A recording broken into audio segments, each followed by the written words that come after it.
September மாத வாக்குத்தத்தம். இந்த நாளுக்குரிய தேவ வார்த்தை. The Lord of hosts is with us, the God of Jacob is our refuge. Selah. Psalms 46:7. సైన్యములకు అధిపతియగు యెహోవా మనకు తోడయ్యున్నాడు. యాకోబు యొక్క దేవుడు మనకు ఆశ్రయమై ఉన్నాడు. కీర్తనల గ్రంథం 46:7. சேனைகளின் கர்த்தர் நம்மோடு இருக்கிறார். யாக்கோப்பின் தேவன் நமக்கு உயர்ந்த அடைக்கலமானவர். சங்கீதம் 46:7. அன்பின் தேவ பிள்ளைகளே, இந்த மாதத்தில் நாம் அநேக தேவைகளோடு கூட காத்து கொண்டிருப்போம். தேவன் வாக்கு கொடுக்கிறார், நான் உன்னோடு கூட இருக்கிறேன் என்று சொல்லி.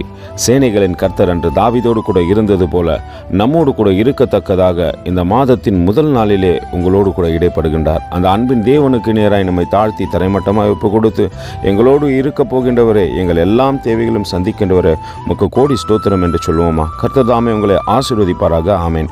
எங்களோடு கூட இணைந்து ஊழியம் செய்ய விரும்பினால் இந்த வார்த்தைகளை மற்றவர்களுக்கும் பகிர்ந்து கொடுங்கள். இது ராஜ்யத்தின் சுவிசேஷம். Thank you for watching. God bless you.